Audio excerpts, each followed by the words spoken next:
What's up, everybody? It's your boy Tyrell back with another one. Now today, man, you know we got another banger, of course. But first thing first, man, if you ain't done so yet, go ahead and subscribe to the channel and join the family. I am talking about you. Yes, sir. I know you ain't subscribed yet. Go ahead and subscribe and join the family. But listen, man, you know we got another reaction. Is how Vietnam makes chocolate. Now we all love chocolate now, at least I do. But let's go ahead and get into it and see exactly how they make chocolate.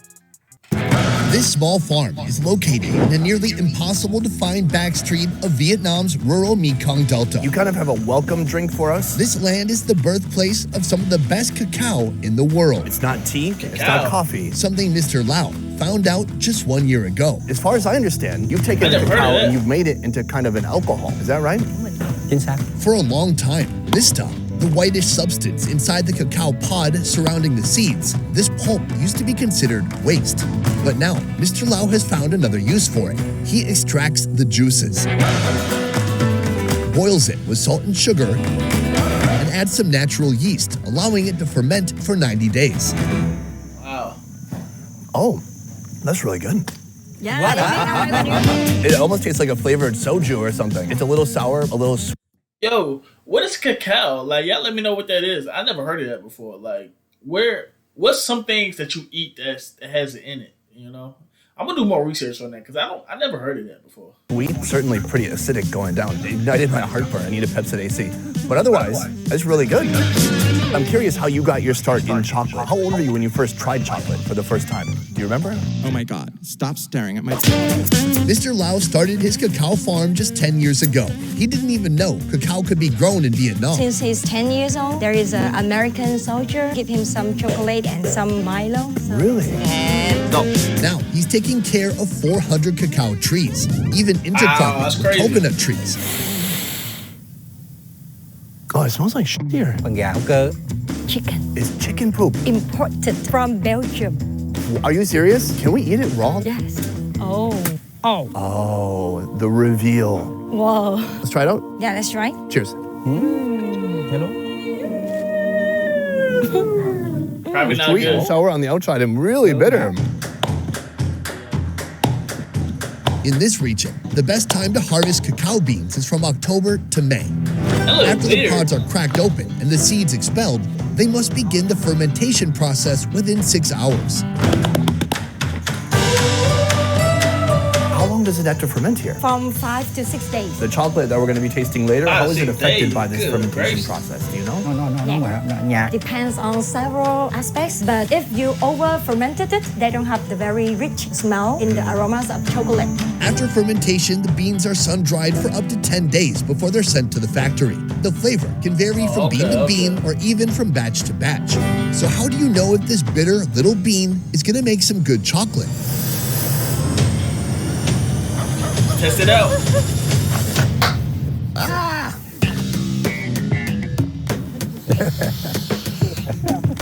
Oh, that's the second best high you can get. That's good.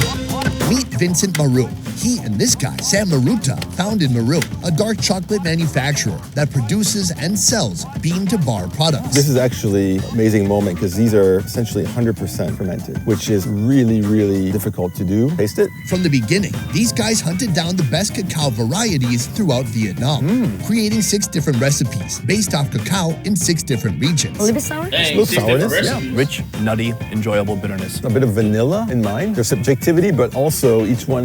See, I don't see how people just do that. Like, how do you just come across something and you just make it into something? Like, you know what I mean? Like my man came across that and he just decided, like, I'm gonna make chocolate out of this. Like, how you just like decide that? Like, you know what I'm saying? Like, I never even heard of this thing before. If I probably seen it before, I would never think you could make chocolate out of it. Honestly, Is a bit different. These cacao beans right here, I've heard these are among some of the top rated in the world, but how does that come to be? Because he was already doing good quality cacao, but it wasn't recognized. So we met Mr. Lau and he was excited because we were actually making a product that he could taste. We sent some samples last year to the Salon du Chocolat. It's the world's largest chocolate show. And so he came with us to Paris, not knowing that he would eventually become one of the winners, considered one of the top 15 cacao fermenters in the world. That's what's up. So this is a special cacao. Yeah. That's what's up. Set me free or give me death, yeah. Next, these processed beans make a 3-hour journey to the Baru factory in the The Ridge wallet for real is my type of wallet. Once you get used to a wallet like this, the old like folding leather bustling city of Saigon. Give me death, man, I'm on my way, yeah. You can find out. You want some? The devil, where you sign at? Yeah. How do you transport this chocolate in Vietnam? All right, so I'm assuming that so they take the, I forgot what it's called. They take the thing, they crack it open, and they do whatever they, I don't know, saute it up, whatever the little seed inside, whatever they do to it. I don't know, something that takes 6 day process or something like that. And then I'm assuming once they get it roasted or whatnot like that, I'm assuming they ship it off to the.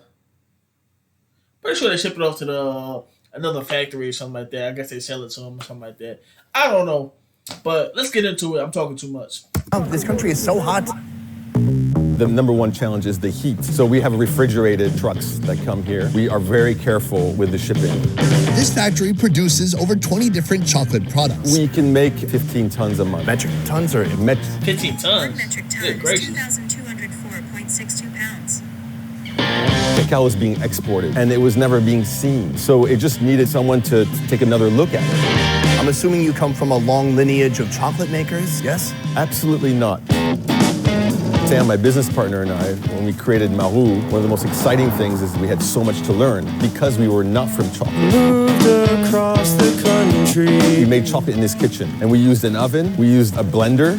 The beans that we tasted that night, and as chocolate lovers, we had never tasted anything like it, convinced us to go into chocolate. Step 1, roasting. The beans go straight from the warehouse through a pipeline to this roasting machine. It's the same machine as a coffee roaster, it's just that it's been modified for cacao. Inside, a spinning drum keeps the beans moving while hot air circulates through. This process is known as convection heating. After roasting, the beans must be quickly cooled so they don't continue to cook. That's pretty cool. We need to cool it as quickly as possible. This is crucial for developing the chocolate notes. Step 2, cracking and winnowing. This machine's job is to separate the shell and the nibs. Cacao nibs are the crushed bits of cacao bean inside the shell. The shells are quickly broken into pieces, while the nibs are separated and sorted into these buckets. Since the shells are lighter, the machine simply blows them away. The shells are sent back to the farmers to use as mulch. But the nibs are categorized into different sizes? Yeah, because that makes it more efficient to separate. But are big nibs used for anything different than small nibs? No, absolutely not. It's the same material. Step 3, grinding. These heavy rolling stones grind the nibs while generating friction, thus releasing cacao butter, creating a thick, liquidy consistency within 3 hours. Yo, that's crazy how, like, all this is happening. Like, my man, like, do my man even know, like, what's going on, like, as far as, like, how this is being made? Like, because I know he takes the cacao, I guess I just want to say cacao, something like that. I know he takes that and, you know, he takes the seed out and prep it up and whatnot, etc. But, I want to know, like, this other process, like, with this other factory. Like, has he seen that before? Like, I want to know if he's seen it. From here, if you want cacao powder and cacao butter, the liquid cacao can be pressed to separate each material. What are some other ingredients that you're using a lot of? Cacao is our main ingredient because we make a dark chocolate, which has sugar. 20 to 30% it's a is lot of added sugar to the now. cacao and to make our chocolate. Too much sugar. Step 4, tempering and molding. Is this like you would temper an old samurai sword? Yeah, essentially, we're tempering chocolate like a samurai sword where we're using temperature to harden. This liquid chocolate mixture is heated to a temperature of 122 degrees, then cooled to just under 86 degrees. Then it's increased slightly once more, so it can be applied to the molds. Cacao butter takes on 6 different That looks crystal smooth. shapes based on temperature. It look like So we some, know at a certain temperature, we're gonna Willy get a Wonka and type the 5 Chocolate crystal. Factory. And so when we see a nice shiny chocolate, we know it's well tempered. After molding, the bars head through a cooling tunnel. The finished bars head to the packaging room where the bars are weighed and wrapped in the appropriate packaging. That look good.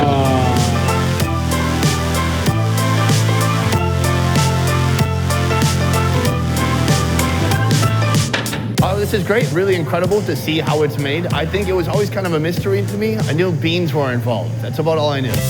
But to see the transformation, it makes me appreciate chocolate so much more. It's so extraordinary for such a natural, seemingly simple product, but there's so much that goes into it that you might not ever guess. So there is a magical quality to cacao and to chocolate. There are very few other things on this planet that make so many people excited. I can only think of one. Cheese. Really? I'm just I want to try 20% that. of these products are exported, while the rest are sold here in Vietnam. Much of it makes its way to My Son Maru, their flagship store.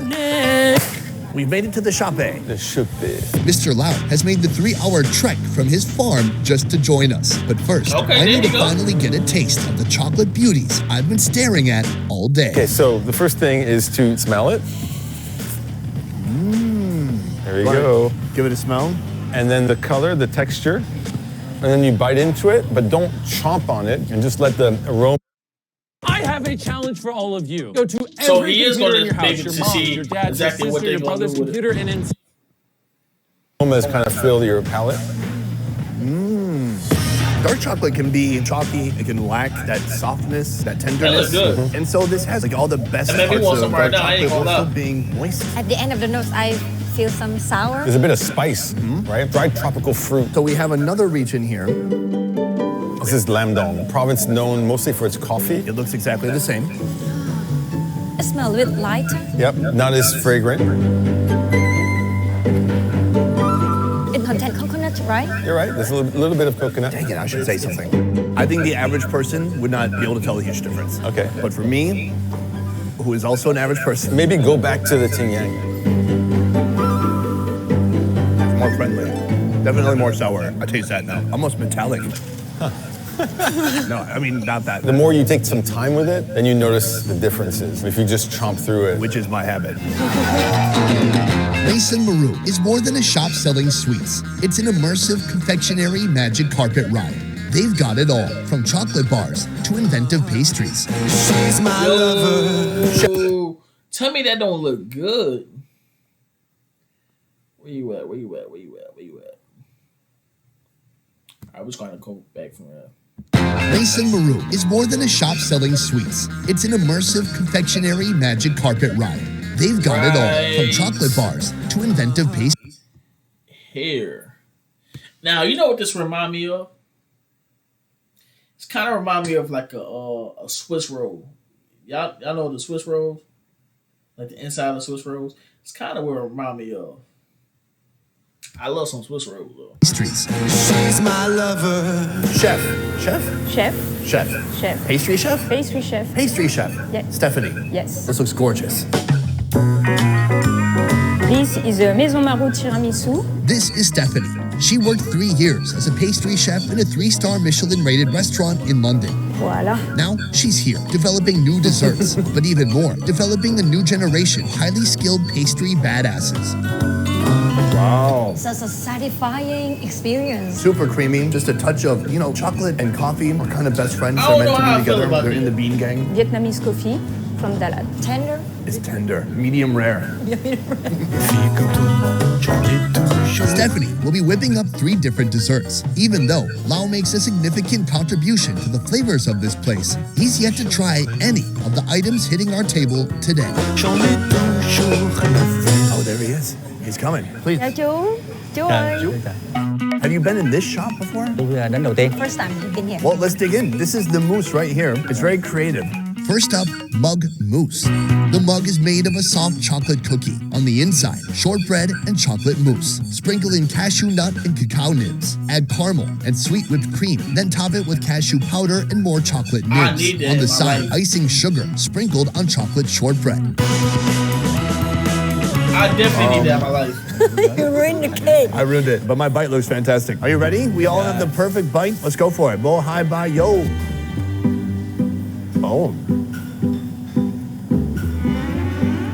Wow, it's like the chocolate bar in mousse form. So it's so soft, airy, creamy, but it has all those complex notes.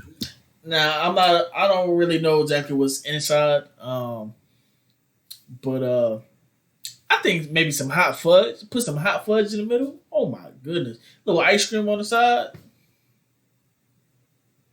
I ain't even gotta say the rest. That you taste in his bars? What do you think? He liked it. He also feel really happy when having those bites. You have such a special role in this whole chocolate making process. For you, what is it like seeing the final product? Very happy and proud when seeing his cacao material have the very beautiful display, beautiful packaging, and make those very delicious cake. Let's move on to our next dessert. Right here, sir. It's called the Classic Opera. The Classic Opera has multiple layers of biscuit jacon and coffee ganache, a mixture of cream and chocolate. It has some cookies on top. Are these cookies? Macaroons. Oh, these are little macaroons. The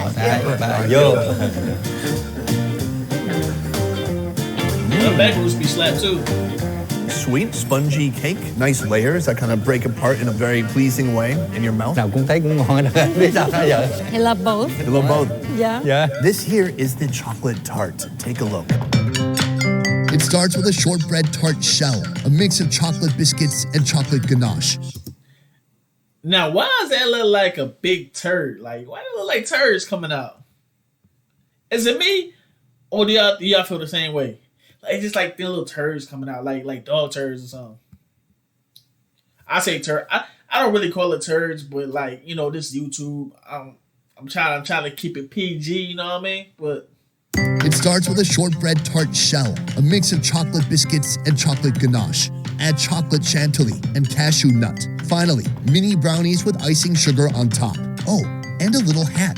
Why not?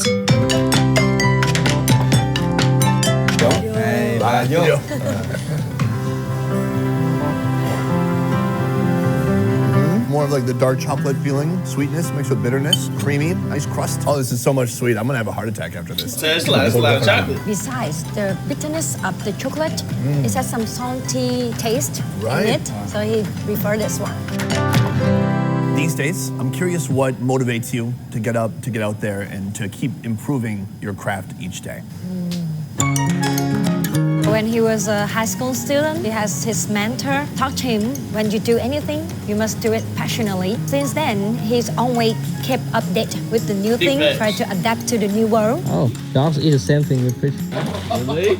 And for those cacao, partially is financial thing, support his family. And another thing is his passion about the cacao, growing the cacao that help other farmers too. Helps other farmers? His family is the one that collect cacao from other farmers in his province. Thank you for taking the long ride all the way up here just so we could eat dessert together. For me, absolutely worth it. It was an honor to get to learn more about your life and your work, and then to try the end product with you in person like this. Thank you so much.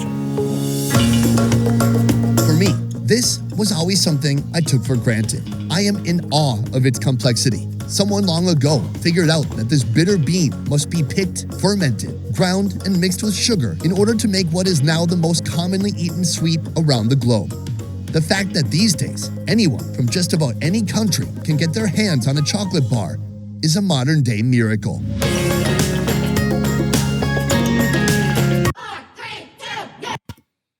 Hey man, listen, I definitely need to get my hands on one of them chocolate bars. Swell. But listen, man, y'all let me know how y'all like that video. Like, comment, subscribe. Like always, you got to grind to shine, or you gonna get left behind. I'm out. Work hard and determined, it's safe to say I earned